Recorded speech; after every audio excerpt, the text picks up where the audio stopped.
Whenever people ask me, do I miss the industry? I'll always tell them I miss the people. I miss how eccentric they were, how fun they were, how unique each person was. I miss that there were people that knew how to make a tough job tolerable, almost enjoyable. However, this is something right here that I will never miss.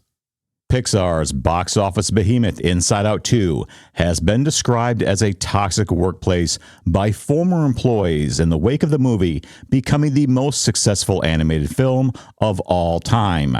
The movie, which features Amy Poehler and Maya Hawke in the respective roles of Joy and Anxiety, has grossed a stellar $1.67 billion at the box office. But staff have claimed the film's success came at the expense of their health and finances.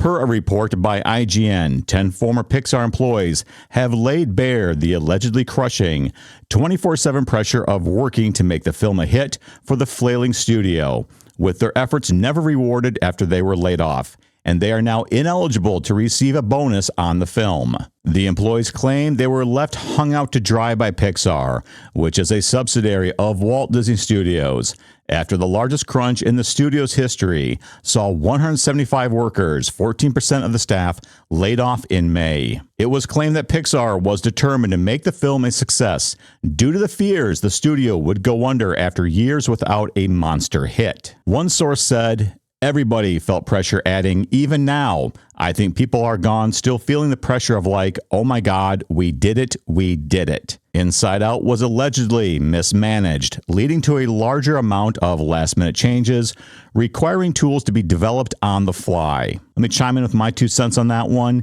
This is not uncommon. It was not uncommon to see tools, scripts thrown together really quickly to solve one-off problems for a production. Sometimes only for a single film, and boy, there's even times where I've seen scripts written to solve problems for a single shot. So that's not too unusual, to be completely honest. A source said the animators were working 7 days a week for a month or two, adding ridiculous amounts of production workers, just people being tossed into jobs they've never really done before. It was horrendous. Okay, I will say from personal experience, yes, 7 days a week sucks. It is easy to get burned out very quickly. However, it's not really uncommon. You can throw a dart at a board of movie names and probably hit a movie that people have worked 7 days a week on. I've worked 7 days a week on a production. Now, I'm not defending productions. I understand once in a while it can be important to do a little bit of a crunch to get a film out the door. However, after all these years, you think they would understand the process and have it down a little bit better than they do. But for some reason, you end up working on production where everyone who's got 20 plus years of experience acts like it's the first time they've ever made a film. And that part can be a little bit annoying. But I have to say, as unpleasant as this sounds, it is not unique, and it is certainly not uncommon. A senior executive at Pixar told the publication that the crunch at the end of Inside Out 2 was no different from those on many other films from the studio, confirming what I just said. It's almost a standard, though I would put in a question if it's always necessary. And this is a conversation me and former colleagues have had a lot over the years. I mean, the number of times that I've talked to people that were working a Saturday night, and I said, "What are you working for?" And they said, "I have no idea why I'm here." Or the number of times you've been requested last minute on a Friday night to turn something out and you grind at it all weekend. You turn it over Monday morning when it's due, and then you're told, "We'll look at it in a couple weeks." So I will say there's some merit behind the accusation of mismanagement, because I'm pretty sure I've seen that before myself. Those who worked long hours were paid overtime and offered time off in lieu. But sources said the rigorous demands and production structure left everyone exhausted. Well, at least you got paid overtime. This is what sucks when you accept a position above senior. You usually become salary, you work a hell of a lot more, and you don't get overtime, and you only get a little bitty raise. Sources claim the studio is over-reliant on CCO Peter Docter to the extent you cannot do anything without Pete, literally nothing. It's kind of an empty statement. Some examples would be helpful. Let's see if they have any down here.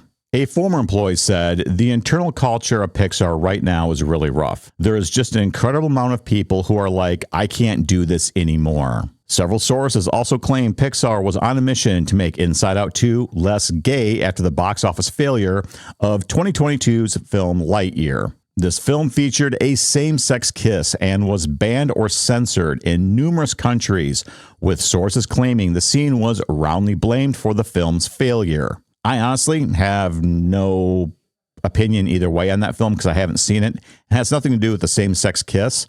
I just honestly wasn't interested.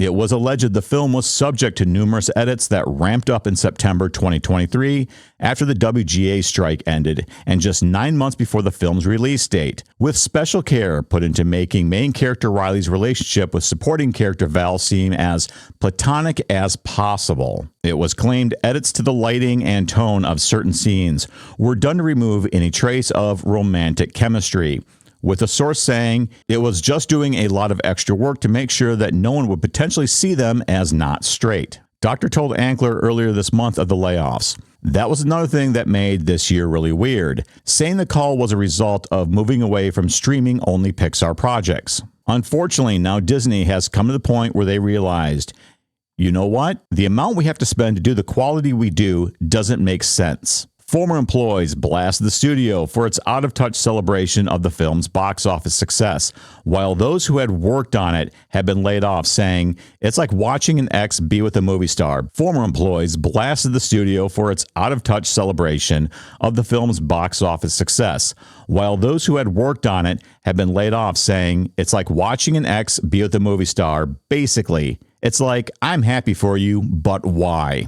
They said that the delayed feature Elio, which was originally set for release in March 2024 before being pushed to June 2025, had caused some issues, leading to the staff working crazy hours to get Elio fixed. Employees were left sobbing at the lack of bonus, saying, "We work all year for that bonus," with another source saying at least 95% of the people that got laid off are financially effed right now.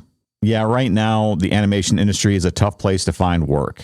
It really is. I see a lot of people still on LinkedIn begging for any kind of work. Another said, "We work all year for that bonus. That's what partially makes working at Pixar worth it. We depend on that." Okay, so if you're depending on a bonus, either you're not living within your means and you need to learn to budget better. I'm sorry, I'm just going to be very honest here. Or you're paid like crap, which that is likely. However, most people I know that went to Pixar actually felt like they were being paid reasonable. A further source said allegedly being told by HR that the bonus was only for active employees felt like an FU from Disney. I can sympathize with that. I know I was just critical a minute ago, but that I can sympathize. I think that is actually a little unethical, but also not surprising. Sources said the bonus was crucial as Pixar's base for many positions is considered low for Emeryville, where they are based. Employees speaking to the publication did praise the company's health and mental health benefits. Pixar employees are also not unionized under the Animation Guild, and Pixar currently remains outside of union coverage and without union rates. They added the executives are acting in a fear-based way to preserve their own power in their own jobs. You'll find that anywhere, buddy. You will find that anywhere. That's not unique to Pixar. So I think morale is really low because people no longer trust that they're being led with the best interests at heart. All right, here's some information about the box office. Not really relevant to the rest of the article. There's more comparisons about the box office numbers. Is there anything else relevant to the main story? Doesn't look like it. And here's coverage over at MovieWeb. I think this is going to cover the same thing. To add insult to injury, despite Inside Out 2 becoming the highest grossing animated movie of all time with $1.6 billion, that is, yeah, that's big, at the worldwide box office, many Pixar employees did not receive any additional bonus due to Disney laying them off in between the film wrapping production and its theatrical release. Despite months of employees working overtime, Disney showed their appreciation by showing them the door instead of their well-earned money. I wish I could say that this is the first time I've ever heard of that at any company, but it's not. I'm going to scroll through. I'm just spot reading the article, see if there's anything that it covers that's different. Yep. Then in May, Pixar laid off 175 employees. They were locked out of the network on the day of the layoffs. That's pretty standard in every company I've ever been in, which included removed access from work materials for use in demo reels. That's actually pretty standard. I mean, for the most part, they usually give you a point of contact to go through. This is normal, to be honest. Personal files. Listen, don't have personal files on your work computer. I've said this before in other videos. I'll say it again. Don't have personal files on your work computer. Just don't do it. Many noted that this was not like Pixar at all, and there was no guidance from HR.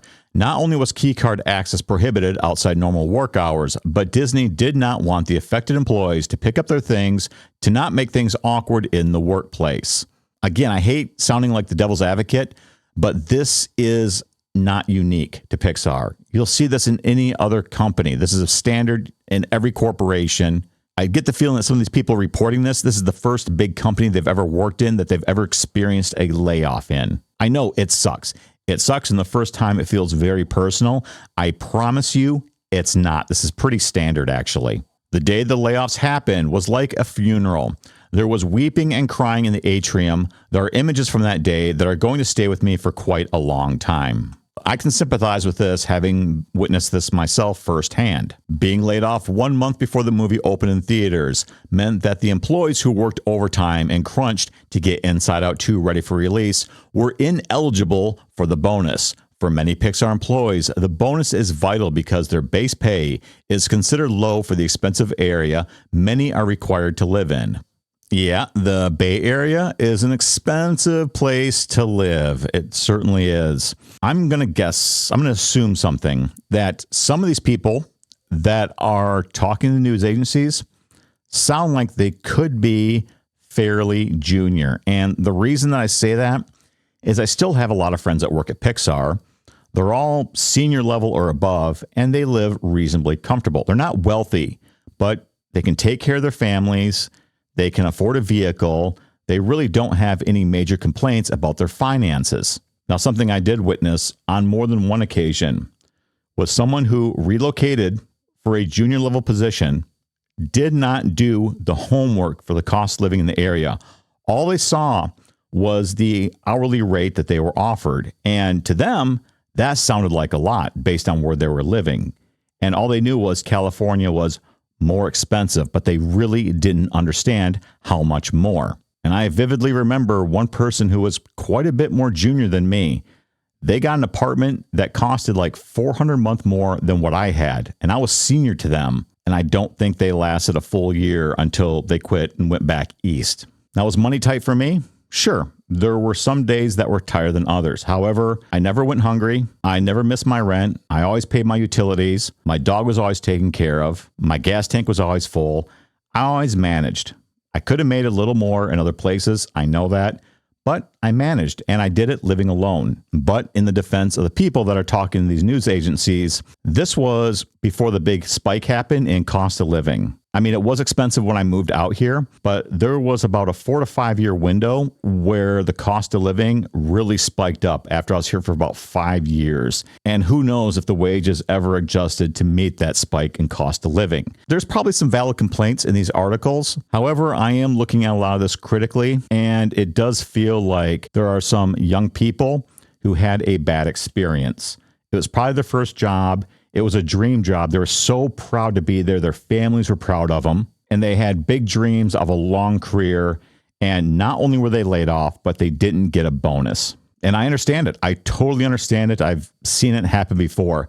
This is the thing that can break people. I've had people ask me in live streams about why when they encounter others that used to work in the industry, they don't want to talk about it. Well, sometimes it's incidents like this. Not everyone leaves the industry on their own terms like I got to do. Sometimes it takes kind of a traumatic incident like this to have your dreams shattered, to have to go back to your small town, wherever you came from, licking your wounds and trying to pick up the pieces of your life again. This isn't the first time it's happened, and sadly, it won't be the last. Outside of people being denied their bonus, a lot of what I read here doesn't sound too out of the ordinary for the animation industry, if I'm to be completely honest. Now, I do see valid complaints. for people not getting their bonus. But I'm honestly not surprised that's how it worked out. I've seen people not get a crew jacket for a production because sometimes movies or films, they'll do like crew jackets. And if you worked on that film, you will get the jacket for free.